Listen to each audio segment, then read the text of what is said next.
Hola, ¿cómo estás? Bienvenido a un nuevo video del canal del Instituto Imago, en el cual quiero hablar de un concepto fundamental, un concepto muy importante que debes conocer, sobre todo si estás iniciándote en el mundo de la fotografía.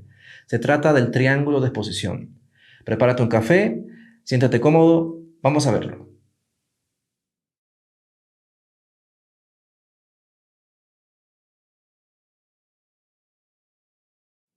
Muy bien, para iniciar necesitamos entender qué cosa es la exposición en fotografía. Podemos definir la exposición como la cantidad de luz que está incidiendo en el soporte fotosensible de nuestra cámara.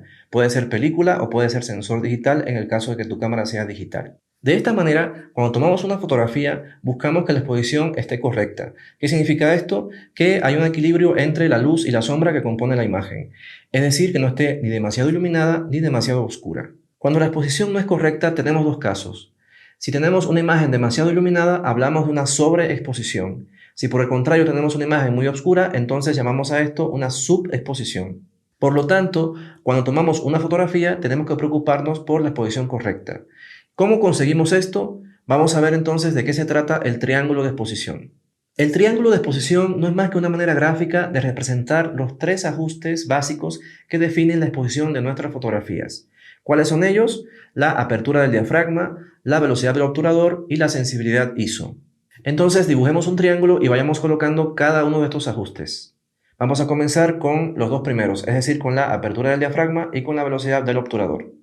Ambos ajustes controlan directamente la exposición. En el caso de la apertura del diafragma, controlará la intensidad de la exposición y en el caso del obturador, controlará el tiempo de exposición. Muy bien, cualquiera de estos ajustes se basan en un concepto que se denomina stop, paso, parada y que básicamente plantea que las relaciones de exposición van a ser de dobles o mitades. Es decir, para un valor X de exposición, el siguiente valor de mayor exposición sería el doble y el valor de menos exposición sería la mitad. Por lo tanto, este concepto va a definir las relaciones numéricas tanto del diafragma como de la velocidad del obturador.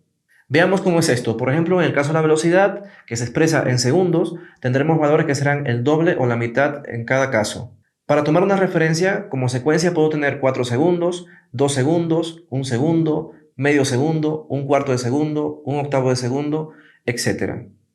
En el caso del diafragma, estas relaciones numéricas pueden ser un poco más complejas porque el diafragma se expresa en números f. El número f se obtiene de una fórmula matemática que se llama relación focal y que básicamente divide el diámetro del agujero entre la focal de la lente. Lo más importante que debes tener en cuenta es que cuanto mayor sea el número f, menor será el diámetro del agujero por el cual penetra la luz y por lo tanto tendremos también menos exposición. De esta manera, a modo de ejemplo, podemos tomar algunos valores como los siguientes. Por ejemplo, F1, F1.4, F2, F2.8, F4 y así sucesivamente. Muy bien, y como tercer y último parámetro, y en el lado opuesto del triángulo de exposición, tenemos la sensibilidad ISO. La sensibilidad puede definirse como la velocidad a la cual reacciona el soporte fotosensible. Por lo tanto, cuanto más rápido reaccione, más sensible será. En este caso, cuando hablo de soporte fotosensible, me refiero a la película o al sensor fotográfico de una cámara digital. El ISO define valores que se van duplicando a medida que se va duplicando también la sensibilidad. De esta manera también avanza en pasos. Por ejemplo, tenemos valores como ISO 50, 100, 200, 400, 800, etcétera, etcétera. Hasta aquí todo muy simple, ¿cierto? Pues vamos a ver cómo trabajar con estos parámetros directamente en nuestra cámara en la práctica cuando estamos trabajando en modo manual. Claro, cuando estoy trabajando en modo automático, estos parámetros son controlados directamente por la cámara, así que el usuario no tiene mucho que hacer. Sin embargo, cuando queremos tomar el control absoluto de nuestra cámara y controlar cada uno de estos elementos, entonces es muy importante que sepas cómo implementarlos cuando vas a tomar una fotografía. Para ello, veamos en principio qué efecto tiene cada uno de estos ajustes en nuestras fotografías. Comencemos con el diafragma. El diafragma definirá la profundidad de campo de la imagen, es decir, qué tantos planos nítidos tengo en mi fotografía. Un diafragma cerrado generará mayor profundidad de campo, es decir, tendré más planos nítidos en mi imagen. Por ejemplo, puede ser muy interesante para paisaje, arquitectura y algún otro género en el cual necesito que todo esté en foco. Por el contrario, un diafragma abierto generará menos profundidad de campo, es decir, tendré una zona en foco y lo demás estará desenfocado. Esto puede ser muy útil, por ejemplo, para retrato, si quiero hacer énfasis en el modelo y tener todo lo demás fuera de foco. Por su parte, la velocidad definirá cómo capturar el movimiento, es decir, si quiero que el movimiento quede barrido o quiero que el movimiento quede congelado. Por ejemplo, si estoy haciendo fotografías de una bailarina y quiero que al hacer un salto detener ese instante en el aire, entonces tendría que utilizar una velocidad rápida. Por el contrario, si quiero que el movimiento quede barrido, entonces necesitaría una velocidad lenta. Por ejemplo, en una cascada, en una fotografía de una motocicleta que quiero que quede el movimiento barrido, etcétera, etcétera. Y bueno, el ISO también tiene un efecto secundario en nuestra fotografía. ¿De qué se trata? Se trata del ruido. El ruido es un efecto indeseado en nuestra fotografía que generalmente nos quita calidad, por lo tanto, tenemos que intentar evitarlo.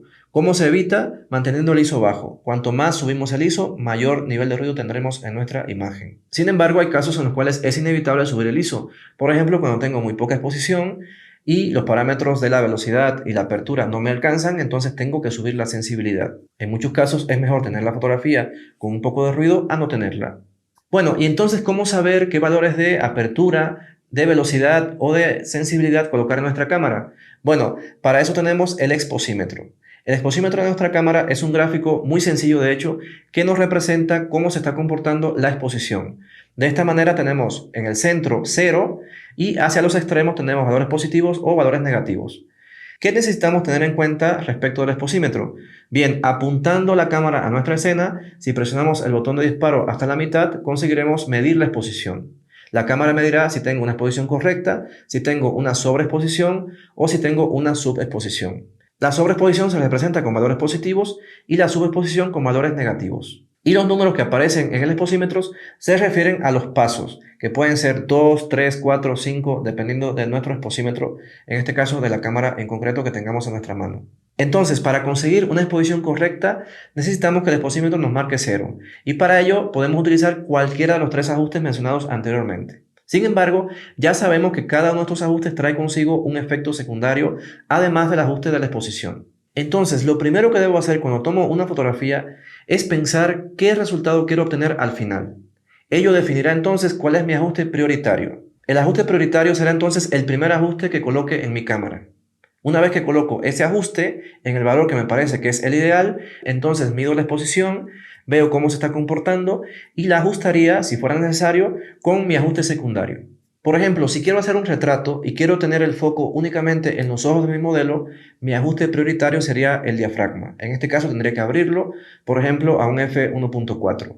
Una vez que coloco ese ajuste en mi cámara, entonces mido la exposición, veo cómo se está comportando, si está sobreexpuesta o subexpuesta, ajusto con la velocidad, porque sería en este caso mi ajuste secundario, hasta que el exposímetro esté en 0. Si por el contrario quiero congelar el agua que cae de una cascada, entonces el ajuste prioritario sería la velocidad. Por lo tanto, sería mi primer ajuste, supongamos que coloco una velocidad de 1/4000, y entonces ajustaría la exposición con el F, que sería mi ajuste secundario. Y bueno, te preguntarás, ¿y entonces cuándo utilizar el ISO? Bueno, el ISO es un parámetro que utilizaremos generalmente cuando no hay alternativa, es decir, cuando no consigo una exposición correcta con mi ajuste secundario.